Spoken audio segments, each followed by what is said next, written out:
우리 좌우 앞뒤 돌아보시고 한번 인사하겠습니다. 참 반갑습니다. 사랑합니다. 축복합니다.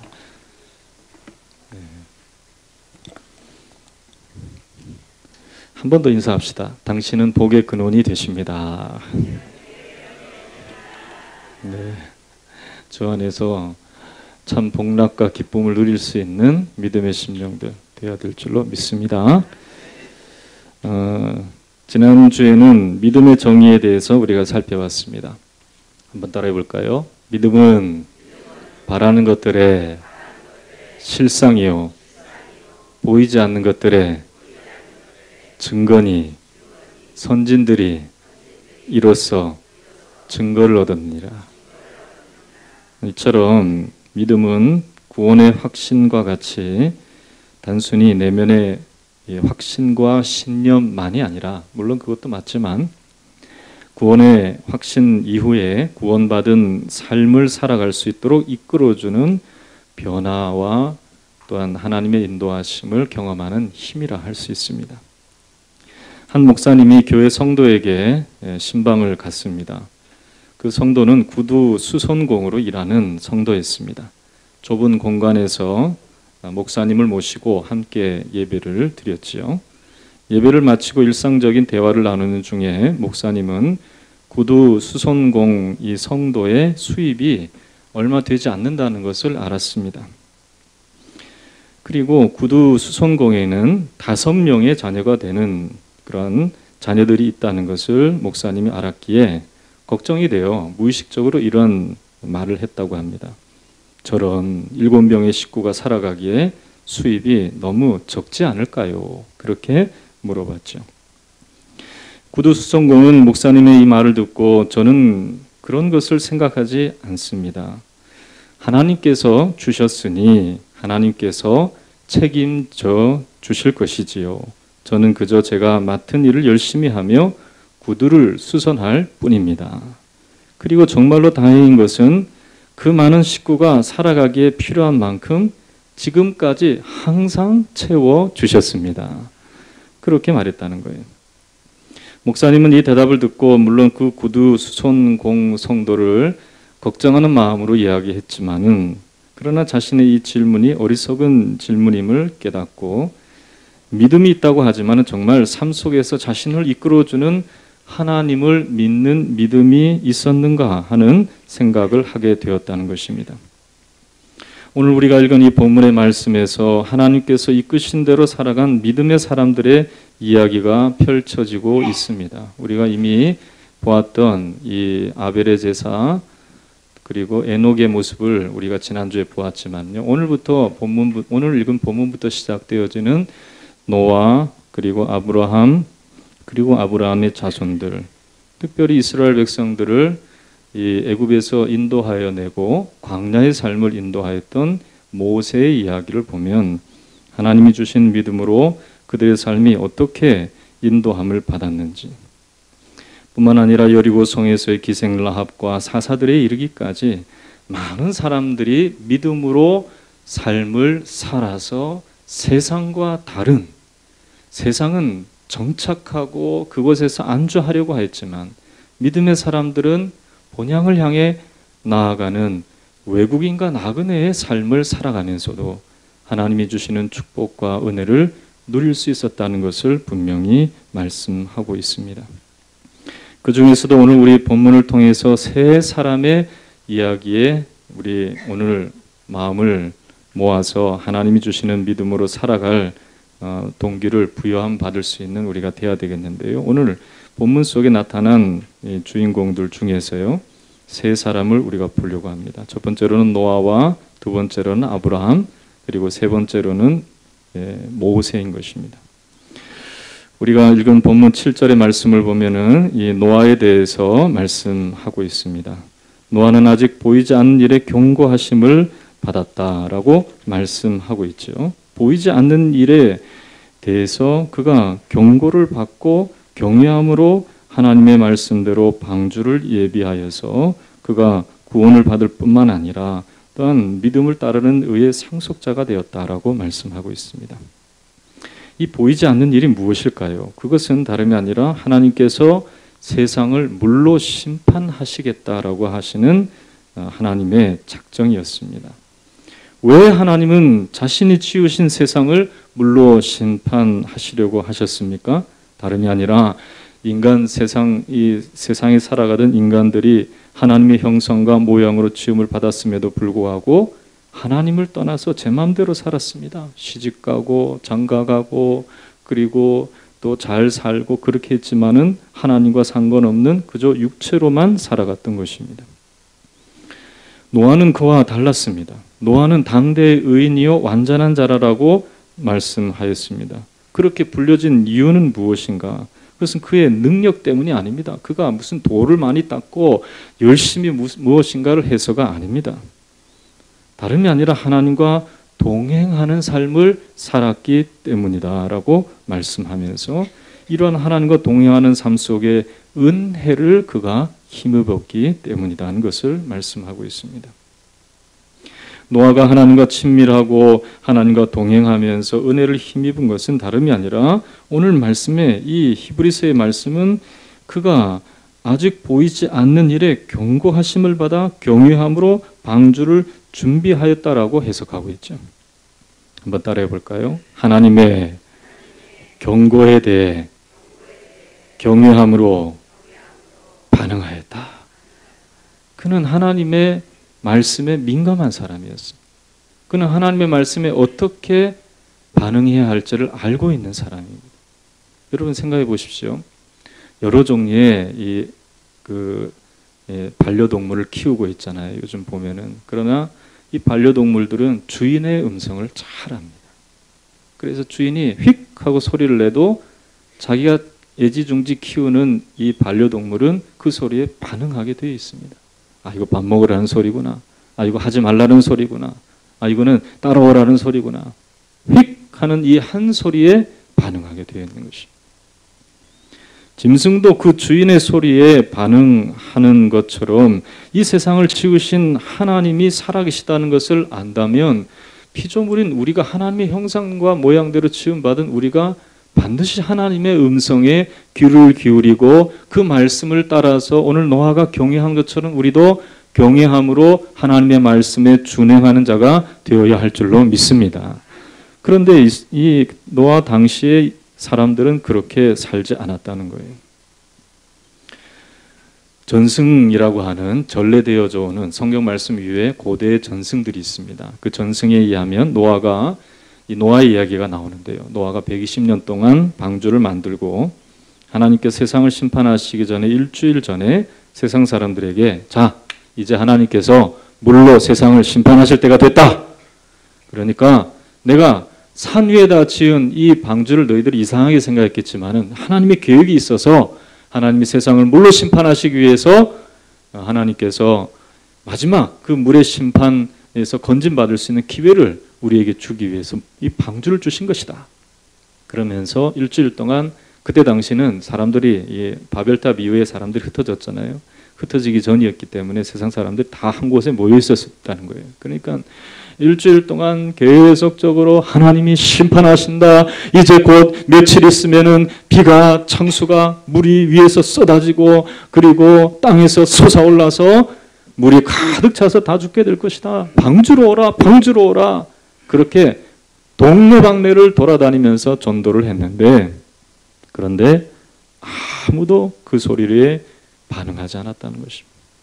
저 미친 사람이 왜 저럴까? 방주를 짓더니 120년 동안 짓더니 정신이 돌았구만. 그랬다는 거예요.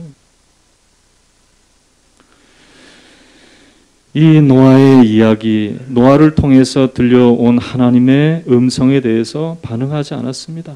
그저 시집가고 장가가고 그리고 자신의 먹을 것을 위해서 부지런히 살아가고 그렇게만 살았다는 거예요.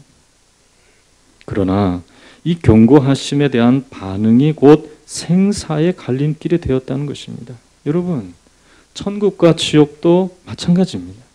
누가 어떤 형태로 복음을 전하든지 회개하라 천국이 가까웠느니라 주님께 돌아오기를 간절히 경고하는 말씀이 주어졌을 때에 우리는 하나님께로 돌아가고자 하는 마음을 가질 수 있어야 됩니다. 우리 주님의 음성을 들을 수 있어야 될 줄로 믿습니다. 그래야 예수 그리스도를 통하여서 지금 이 시대의 구원의 방주와 같이 우리 가운데 준비되어져 있는 구원으로 하나님의 영생으로 축복으로 인도함을 받게 될 줄로 믿습니다. 노아는 이 경고하심을 따라서 하나님을 경외함으로 120년간 방주를 만들므로 인해서 노아가 얻은 것이 무엇입니까? 두 가지 면에서 오늘 순종의 열매를 말씀하고 있습니다. 그것은 다름이 아니라 그의 집을 하나님이 구원하셨다는 것입니다. 또한 그로 말미암아 세상을 정죄하고 믿음을 따르는 의의 상속자가 되었다라고 말씀하고 있습니다. 주 예수를 믿으라. 그리하면 너와 내 집이 구원을 얻으리라 말씀하신 대로 하나님의 말씀에 경고하심을 따라서 예배하며 주님을 섬기기를 원하는 우리 새로운 게 믿음의 권속들의 가정을 하나님께서 구원해 주실 줄로 믿습니다.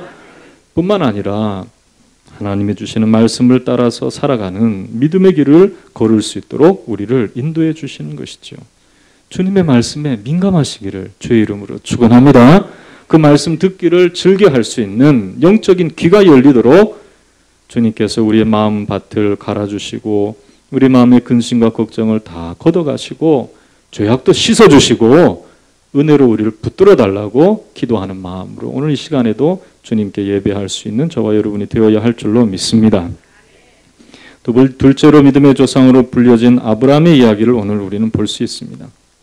8절의 말씀을 보면 믿음으로 아브라함은 부르심을 받았을 때에 순종하여 장래의 유업으로 받을 땅에 나아갈새 갈 바를 알지 못하고 나아갔다라고 말씀하고 있습니다. 그가 부르심을 받았을 때 순종하였다는 것이죠. 그리고 오늘 이 아브라함은 이 100세의 아들을 얻은 것에 대해서 참 바랄 수 없는 상황 속에서 아들을 얻은 것에 대한 말씀을 하고 있습니다. 그리고 23절에서 16절의 말씀이 중간에 끼어 있는 이 말씀을 통해서 이들이 다 믿음을 따라 살았다. 외국이나 나그네로라 하는 그러한 본향을 향해서 나아가는 그러한 삶을 그가 자신이 어떠한 존재임을 알고 그렇게 살아갔다는 것을 중간에 말씀하고 있죠.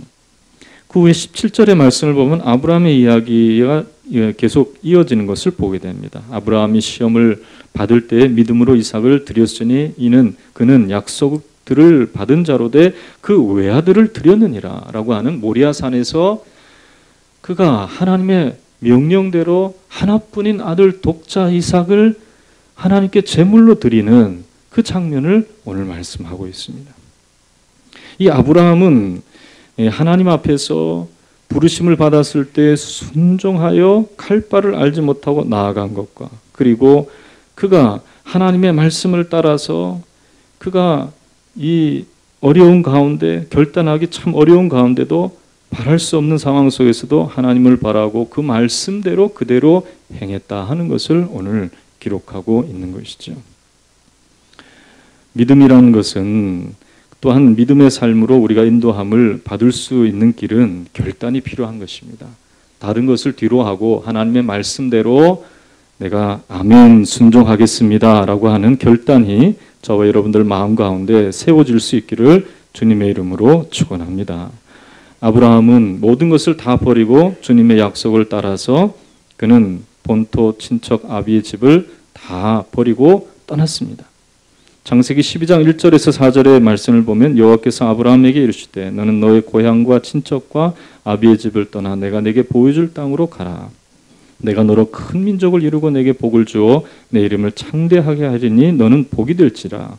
너를 축복하는 자에게 내가 복을 내리고 너를 저주하는 자에게 내가 저주하리니 땅의 모든 족속이 너로 말미암아 복을 얻으리라 하신지라 말씀하셨습니다. 여러분 보십시오. 하나님께서 고향과 친척과 아비의 집을 떠나서 그가 어떤 땅을 눈앞에 보여주고 이 땅을 가라라고 하지 않았습니다. 내가 내게 따라합시다. 지시할 땅으로 가라. 그 땅을 보여주신 게 아니에요. 그 땅이 어디라고 말씀하신 게 아니에요. 그저 인도하시고 지시하시는 그 땅으로 가라라고 할 때에 그는 눈앞에 아무것도 펼쳐진 거 없이 자기의 삶의 기반이 되는 것 다 버렸습니다. 세상적인 눈으로 보자면 어리석은 것이죠. 그때 당시에 이 안전도 보장할 수 없고 먹을 것과 입을 것이 보장되지 않는 자기의 고향집을 떠나서 타향살이를 하는 것, 참 위험천만한 일입니다. 그러나 하나님의 말씀 때문에 결단했다는 거예요. 그렇지, 하나님의 말씀이 나를 인도하시는데 내 삶의 기반이 되고 내 삶의 울타리가 되는 것, 그것보다 하나님 말씀이 나를 더 붙드시고 인도해 주시겠지라고 하는 그 마음을 가지고 떠나갔다는 것이죠.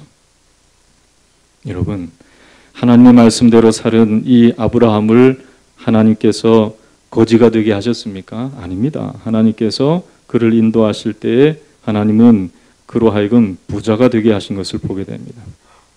그가 하나님이 지시한 땅으로 갔을 때 그 땅에서 기근이 들었습니다. 망할 줄 알았죠. 그는 애굽 땅으로 피신해서 잠시 있을 때 하나님께서 그에게 더 많은 것을 주신 것을 보게 됩니다. 물론 아브라함은 실수로 자기 아내 사라를 누이라고 속이면서 생명의 안전을 보장받으려고 했죠. 그러나 그 일로 인해서 하나님께서 더 많은 재물을 주시고 양과 노비와 암수와 나귀와 낙타를 주셨다고 말씀하고 있습니다. 자, 창세기 13장의 말씀을 보면 아브라함이 애굽에서 그와 그의 아내와 모든 소유와 롯과 함께 네겝으로 올라가니 아브라함에게 가축과 은과 금이 풍부하였더라. 한번 따라하겠습니다. 아브라함에게 가축과 은과 금이 풍부하였더라. 그가 처음부터 고향집에서 가지고 나온 것입니까? 아니에요. 애굽에서 얻은 것입니다. 그는 실수하고 넘어지고 좌충우돌하는 그런 삶을 살았음에도 불구하고 믿음으로 하나님 말씀을 따라 살아가는 그 삶 가운데 하나님이 그에게 완전함이 되어주셨다는 사실을 아브라함이 보여주고 있는 것입니다. 비록 우리는 약하지만 말씀을 따라가면 하나님께서 우리의 모든 것이 되어주실 줄로 믿습니다.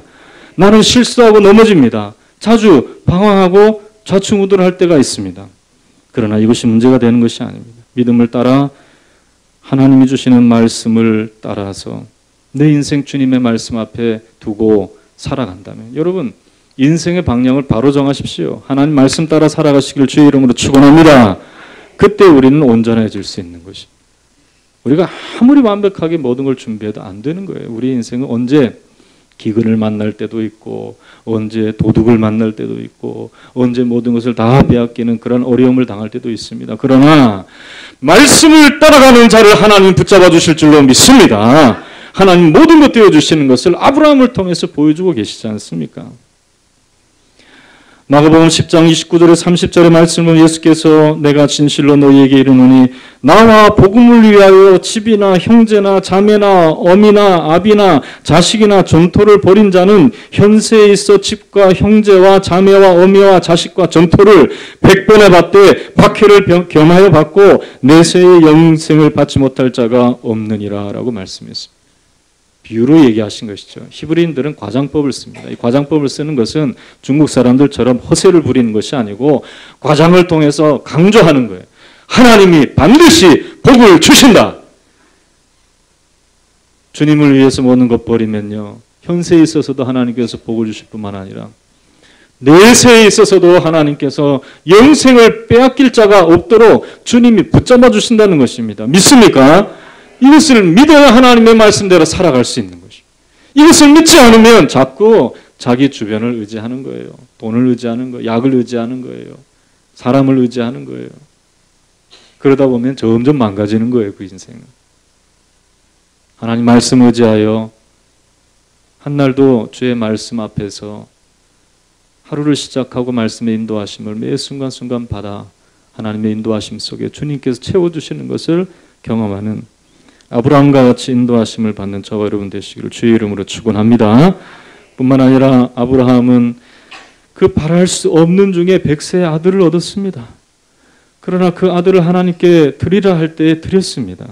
이 사실에 대해서 로마서 14장 18절의 말씀을 보면 이 바울의 이러한 믿음을 이렇게 설명합니다.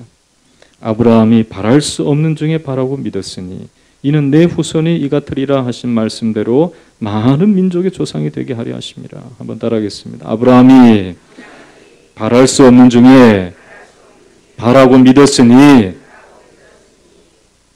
여러분 성경의 말씀이 비현실적이라고 생각하는 사람은 다 자유주의에 잘못된 신학에 물들어 있는 사람들. 하나님은 기적의 하나님이십니다.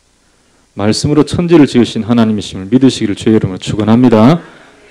믿음이 없으니까 자꾸 바랄 수 없는 중에 절망하고 낙심하고 하나님을 떠나는 거예요. 그러나 믿음은 그때에 드러나는 것입니다. 바랄 수 없는 중에, 아들을 바랄 수 없는 중에 하나님의 사자가 와서 내년 이맘때 내가 아들을 안으리라 그렇게 말씀하셨어요. 그때 이 아브라함은 99세요. 사라는 89세요. 사라는 자기의 경수가 이미 끊어진 지 오래인 줄 알고 그 사자가 와서 그런 내년 이맘때 내가 아들을 안으리라 라고 할 때 뒤에서 껄껄껄껄껄껄 웃었어요. 사람들 보면 껄껄껄껄 하는 분들은 껄끄러운 신앙생활을 살 수밖에 없어요. 농담을 해도 못 웃고 웃는 것도 이 썩소 하시는 분들, 썩은 웃음이죠. 썩소. 그러나 하나님의 사자가 사라가 웃었지만은 내 아들을 이삭이라 하리라. 너는 안 된다고 생각하고 웃었지만은 하나님께서 내 그 비웃음을 기쁨으로 바꿔줄 것이다. 아들을 안고 100세에 얼마나 기뻐했겠어요. 정말 안 된다고 생각했을 때 약속하신 하나님은 반드시 이루시는 하나님이시구나. 내가 절망하고 좌절하고 내가 엎어져 있을 때 하나님께서 약속의 말씀을 붙잡았더니 하나님께서 그 약속의 말씀대로 이루시는 하나님이 되셨구나 하는 것을 100세에, 사라는 90세의 아들을 안고 깨달았던 것이죠. 모리아산에 하나님께서 제물로 받기를 원하시는 아들을 드릴 때도 아브라함은 더 큰 믿음으로 바랄 수 없는 중에 바랬습니다. 아들을 주셨으니까, 정말 안 된다고 했을 때 아들을 주셨으니까 하나님 앞에 이 아들을 드릴지라도 하나님께서 다시 살려주실 것을 내가 믿습니다. 그 믿음이 어떻게 나왔겠어요? 여러분, 정상적이고 상식적인 사람이라면 하나님이 아들을 드리라고 할 때에 정말로 아들을 데리고 가서 산에 올라가서 제단 위에 올려놓고 각을 들려고 칼을 들겠어요? 하나님 좀 그만하시죠. 저를 시험하시려면 그만하시죠. 여기까지 아닙니까? 그렇게 하나님과 타협하려고 그러지 않겠습니까? 그러나 아브라함은 그러한 믿음이 아니었습니다. 하나님 말씀하신 대로 바랄 수 없는 적에 아들을 주셨습니다. 내가 또한 이 아들을 바치는 이러한 순간이라 할지라도 바랄 수 없는 중에 아들을 다시금 돌려주실 줄로 믿습니다. 그 고백으로 제단 위에 자기 아들을 세우고 각을 들려고 했던 거예요. 오늘 말씀의 히브리서는 이 아브라함의 믿음을 어떻게 해석하고 있습니까? 19절의 말씀을 보면은 이렇게 말씀합니다. 그가 하나님이 능히 이삭을 죽은 자 가운데서 다시 살리실 줄로 생각한지라. 비유컨대 그를 죽은 자 가운데서 도로 받은 것이니라. 그렇게 말씀하고 있습니다. 이 정도의 믿음으로 그가 인도함을 받았다는, 정말 바랄 수 없는 중에 그가 하나님을 바라보고 기적의 역사를 경험하고 여호와 이레의 하나님, 준비하신 하나님, 그가 이삭을 죽이지도 않고 하나님의 말씀하신 대로 모든 것을 이룰 수 있도록 하나님께서 다 준비하셨다. 따라합시다. 하나님은 믿음으로 반응하는 우리들을 위해, 따라합시다, 준비하시는, 크게 합시다, 준비하시는 하나님이시다. 믿지 않고 조롱하는 자들은 이걸 못 느껴요. 이러한 주님을 발견할 수가 없어요. 이러한 하나님을 누릴 수 없어요. 믿음을 따라서 믿음의 조상들과 같이 큰 일은 이룰 수는 없지만 이렇게 바랄 수 없는 중에 역사하시는 하나님이 지금도 살아계셔서 우리와 함께 하심을 믿고 이 참 믿음으로 인도함을 받는 저와 여러분 되시기를 주님의 이름으로 축원합니다. 그렇습니다. 이러한 아브라함의 이러한 행동에 대해서 하나님께서 어떤 결론을 내리십니까? 창세기 22장에 있는 말씀을 보면 주의 사자가 이르되 그 아이에게 내 손을 대지 말라. 그에게 아무것도 하지 말라. 내가 내 아들 내 독자라도 내게 아끼지 아니하였으니 내가 이제야 내가 하나님을 경외하는 줄 아노라. 그렇게 말씀하셨어요. 이미 그 아브라함의 마음속에 있는 것을 하나님 다 아셨지만은 그 믿음의 행동을 통해서 바랄 수 없는 중에 하나님을 바라보고 행동한 그 행동을 통해서 하나님께서 인정해 주시는 거예요. 여러분 어떻게 하나님 앞에서 인정받겠습니까? 하나님 앞에서 아브라함처럼 결단하고 믿음으로 행하며 한 날 한 날 주님을 위해서 바랄 수 없는 중에 하나님 앞에 바라보면서 주님께 의지하고 나아가는 우리의 삶의 행동을 보시고 하나님께서 크게 복으로 인도해 주시는 삶을 우리가 살아가게 될 줄로 믿습니다. 모세는 어떻습니까? 오늘 읽은 말씀 보면 이 모세에 대해서 23절 이후에 기록하고 있죠. 믿음으로 모세가 낳았을 때 그 부모가 아름다운 아이임을 보고 석 달 동안 숨겨 왕의 명령을 무서워하지 아니하였다. 믿음으로 모세는 장성하여 바로의 공주의 아들이라 칭함받기를 거절하고 도리어 하나님의 백성과 함께 고난받기를 잠시 죄악의 낙을 누리는 것보다 더 좋아했다고 말씀하고 있습니다.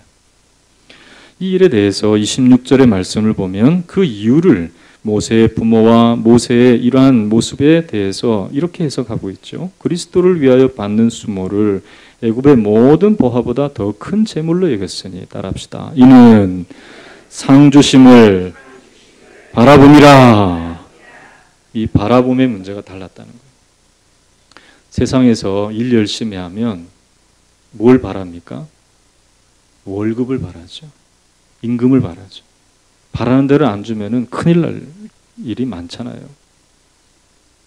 사람들은 바라봄이 있어요. 그 바라봄을 따라서 일하고 행동하게 되어 있습니다. 어떤 업적이나 어떤 일들을 이루기 위해서 열정을 쏟는 그러한 청년들도 있습니다. 다 바라봄의 문제가 있어요. 그래서 자신들이 바라보는 그것을 얻으려고 합니다. 오늘 이 모세나 모세의 부모는 무엇을 바라보았는가? 세상적인 권세나 권위나 위협을 바라보지 않았습니다. 하나님의 말씀대로 하나님의 은혜대로 되어질 것을 생각하고 이들은 이 세상에 있는 것들을 바라보지 않고 하나님의 인도하심을 바라보며 살아갔다는 것을 말씀하고 있습니다. 여러분, 우리의 바라봄에 대해서 분명히 히브리서 12장 2절에 믿음의 주여 또 온전케 하시는 이인 예수를 바라보자라고 말씀하고 있습니다. 그는 그 앞에 있는 기쁨을 위하여 십자가를 참으사 부끄러움을 개의치 아니하시더니 하나님 보좌 우편에 앉으셨느니라. 예수님은 하나님만을 바라보고 또 온 인류에 베푸실 구원을 바라보고 이 땅의 삶을 사셨습니다. 그의 제자인 우리는 예수님을 바라보며 살아갈 때에 우리는 예수님께서 세상을 승리하신 그 승리를 우리는 상으로 얻게 될 줄로 믿습니다. 알프레드 화이트헤드라고 하는 교수님은 영국의 대철학자였습니다. 그리고 수학자였습니다. 버트란드 러셀의 스승이기도 하고 또 러셀과 함께 여러 가지 책을 저술한 저술가이기도 합니다.